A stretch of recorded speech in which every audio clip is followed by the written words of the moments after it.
بات اچھی طرح ذہن نشین کر لیں، چاہے کوئی شخص کتنی ہی اونچی پگڑی باندھا ہوا کیوں نہ ہو اور اس کے ماتھے پہ نماز کا نشان بھی ہو، اس کی داڑھی بھی لمبی ہو، پھر ایک جملہ سننے میں آتا ہے ہمیں اکثر اوقات سوشل میڈیا پہ، الیکٹرانک میڈیا پہ، یا کسی سے ویسے ہی سن لیتے ہیں کہ معاذ اللہ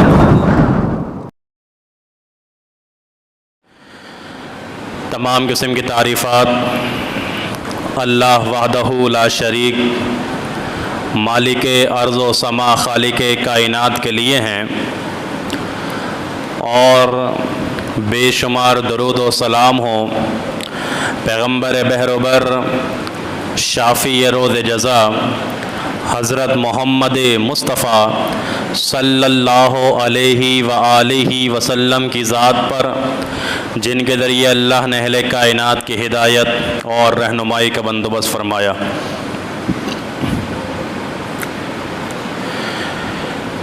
ایک بات اچھی طرح ذہن نشین کر لیں،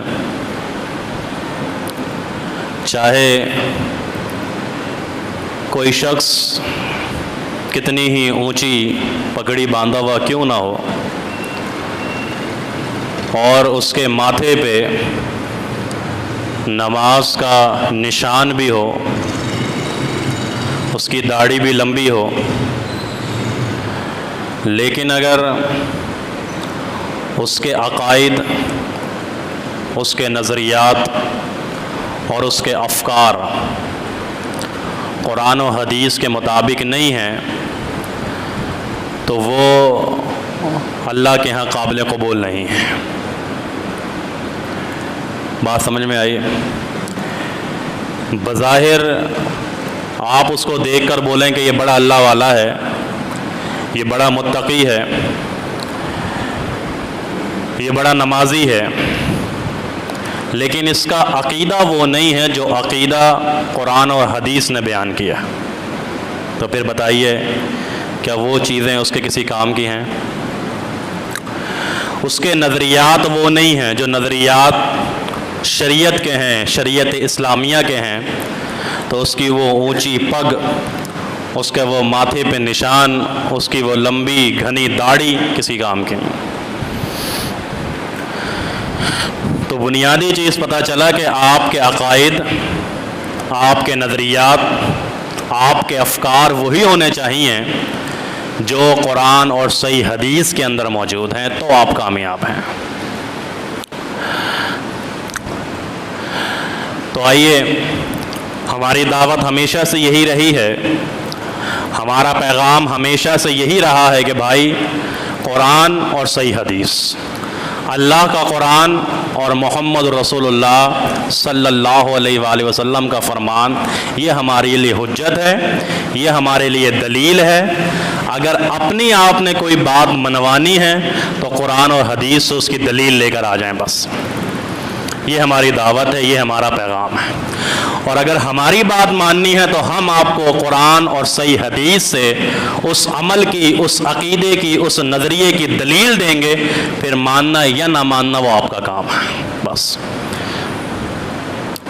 تو جو کچھ ان ایام میں ہوتا ہے اور ہوتا رہا ہے اور ہو چکا ہے، یقیناً جو روڈوں پر ہوا، جو شاہراہوں پر ہوا، اس سے ہمارے دین کا کوئی تعلق نہیں ہے، اسلام کا کوئی تعلق نہیں ہے، قرآن و حدیث میں کوئی دلیلیں اس کی موجود نہیں ہیں۔ لیکن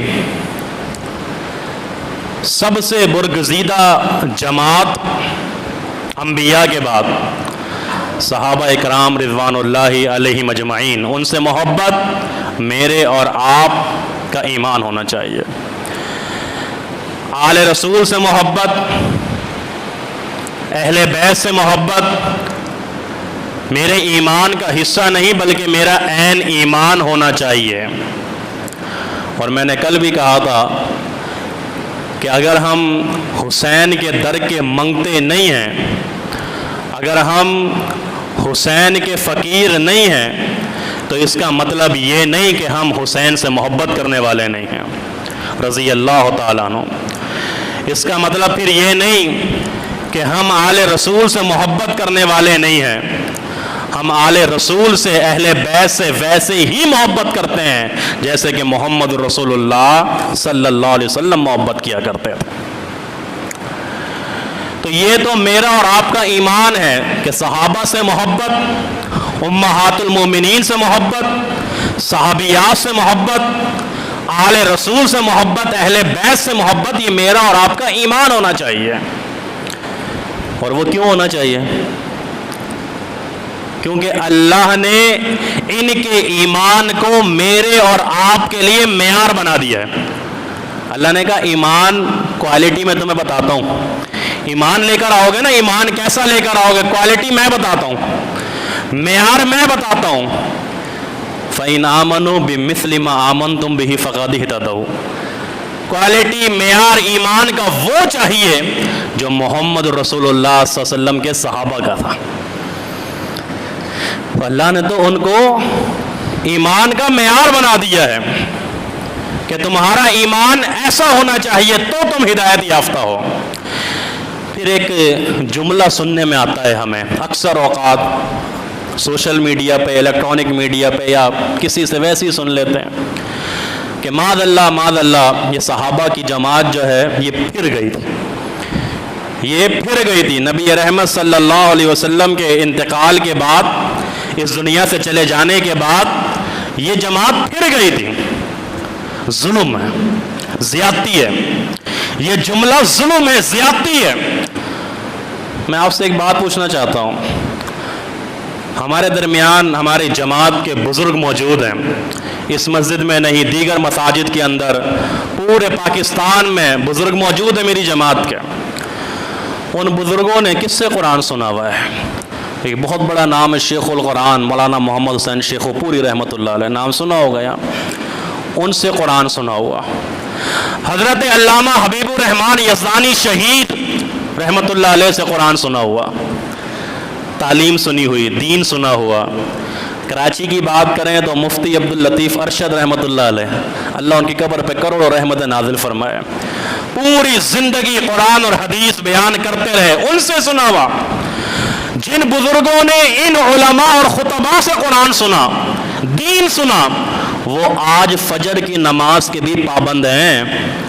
آج تک ہمارے سامنے موجود ہیں وہ شخصیات کہ جنہوں نے ان سے قرآن سنا، ان سے حدیث سنی، ان سے دین سیکھا، کہ جو ایک عام لوگ ہیں لیکن آج تک وہ فجر کی نماز کے بھی پابند ہیں. یہ کیسے ممکن ہو سکتا ہے کہ جنہوں نے 23 سال اللہ کے نبی سے قرآن سنا اور وہ پھر گئے ہوں؟ ظلم نہیں تو کیا ہے یہ؟ ان عام علماء سے قرآن سن کر آج تک نماز فجر کے پابند رہنے والے لوگ موجود ہیں. تو وہ صحابہ کی جماعت جس نے زبان نبوت سے قرآن سنا، جس نے زبان نبوت سے حدیثیں سنی، جس نے زبان نبوت سے تعلیم سیکھی، وہ پھر گئے ہوں گے. ظلم نہیں تو کیا ہے میرے بھائی؟ فَإِنْ آمَنُوا بِمِثْلِ مَا آمَنْتُمْ بِهِ فَقَدِ اهْتَدَوْا. یہ ایسا ایمان چاہیے صحابہ کے جیسا. کوالٹی یہ ہے ایمان کی، معیار یہ ہونا چاہیے.